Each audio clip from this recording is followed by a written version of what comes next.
our chief national security correspondent, Jim Sciutto. He's in Manila right now in the Philippines. He has an exclusive report on that confrontation between the Chinese military and a U.S. spy plane. Jim, tell our viewers what happened. Wolf, it comes down to a fundamental, potentially dangerous disagreement. Though these islands are brand new, manufactured, in fact, China views them as sovereign territory. The U.S. views them as international waters, international airspace, and it demonstrates that, as it did today, by flying over them, sailing nearby them. Chinese protests getting louder, U.S. moves getting bolder, the tension there escalating. Foreign military aircraft. This is Chinese Navy. You are approaching our military alert zone. Please immediately. High above the South China Sea, the radio crackles with a stern warning. Go, go! The source of dispute appears on the horizon seemingly out of nowhere.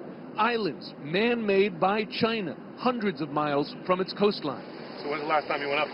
CNN got exclusive access to classified U.S. surveillance flights over the islands. 80 knots. Check. The first time journalists have been allowed on an operational mission by the state-of-the-art P-8A Poseidon, America's most advanced surveillance and sub-hunting aircraft.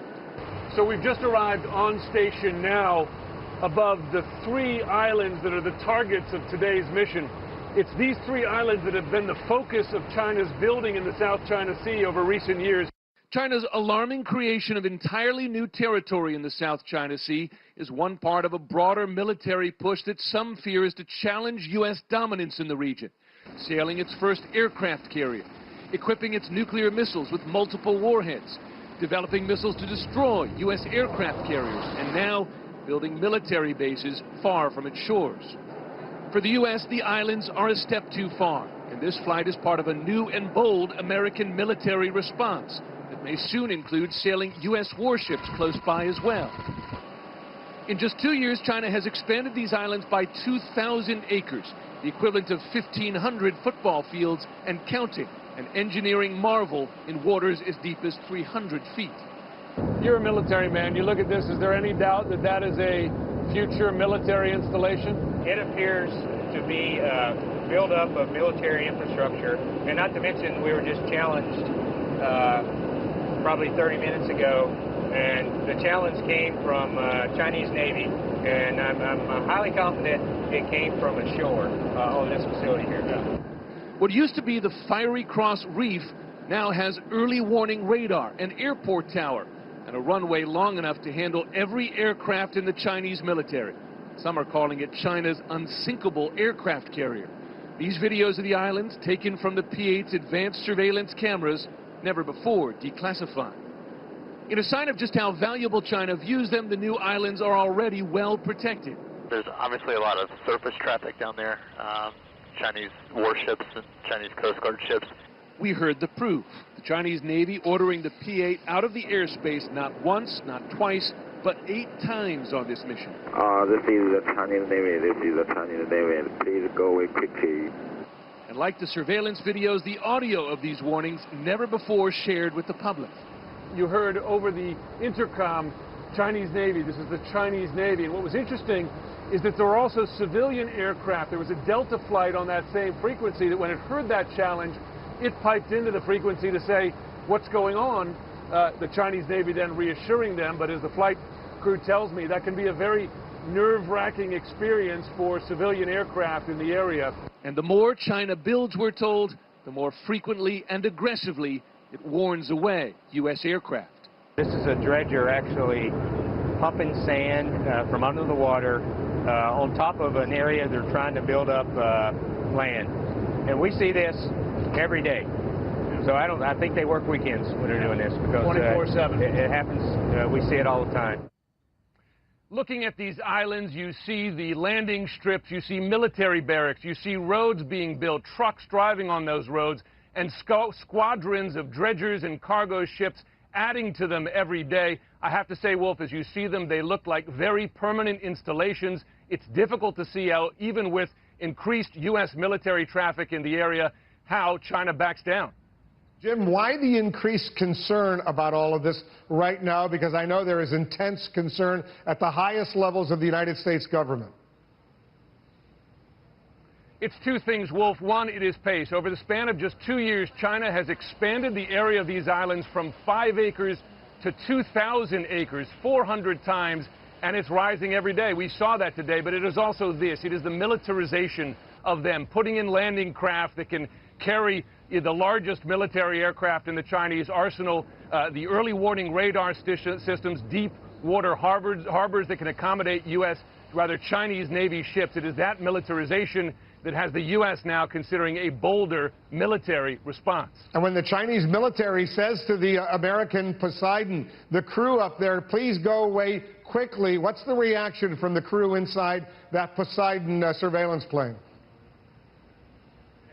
Well, they recite very calmly a script. They say that we see these as international waters, international airspace, and that the U.S. will continue peacefully. And I'll tell you, there was one instance there that when that American pilot delivered that message, I heard the frustration from the Chinese radio operator on the ground coming back simply saying, go, go, go away. You can hear the anger there. It's hard to see how this tension doesn't escalate going forward.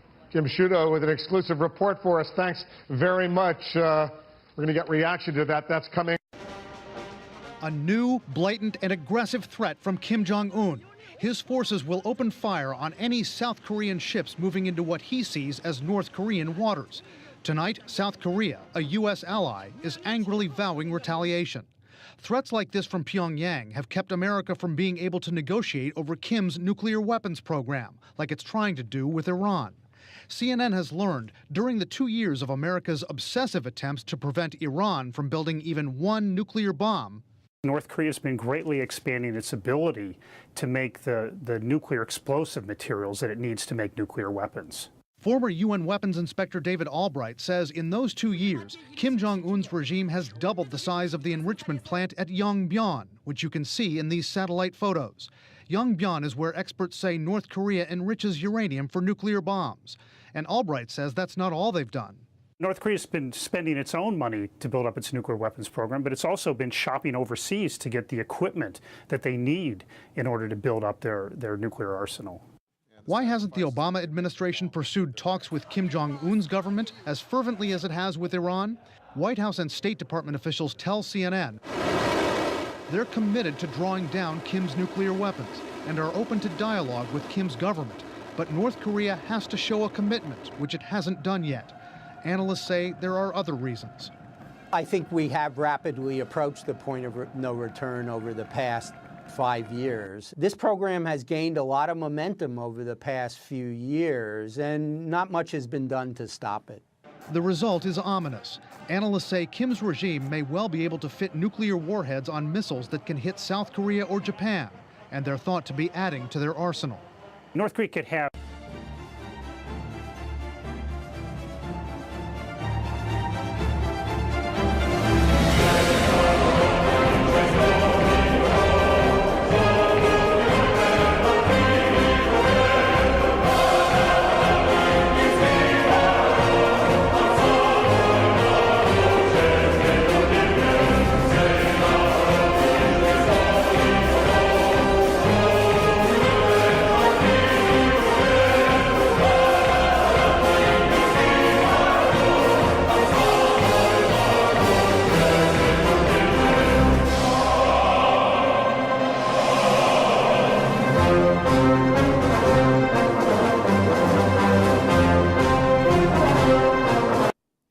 until now, the Kremlin has insisted that its annexation of Crimea in the middle of March last year was purely a reaction to a referendum that was staged there in which apparently 97% of the population of Crimea voted to become part of Russia. Now that position has changed. Vladimir Putin on state television as part of a documentary marking a year since Crimea became part of Russia, saying that in fact this was part of a pre-planned plan which was discussed some weeks before the referendum took place. Take a listen. I called the leaders of the special services in the Ministry of Defense to the Kremlin, and I laid the task out before them to save the life of the president of Ukraine. Otherwise, they would have just destroyed him. We readied to take him straight out of Donetsk, by land, by sea, and by air. It was the night of the 22nd to the 23rd. I said to all colleagues, We have to start working on the return of Crimea to Russia. Well, Vladimir Putin there revealing also details of a plan to evacuate Viktor Yanukovych, the ousted president of Ukraine. Up until now, there had been no details about a special forces operation that had been set in motion to extract him. It's not the first time, I have to say, that Vladimir Putin has, how shall we say, revised his idea, revised what happened in the past, the steps that have been taken. You remember on February the 27th of last year when armed men dressed in full uniform started to take over key government installations in Crimea. The word from the Kremlin back then was that these are not Russian forces, these are purely self-defense groups that have assembled ad hoc on the ground. He then subsequently admitted that they were in fact Russian regular forces sent in to back the locals.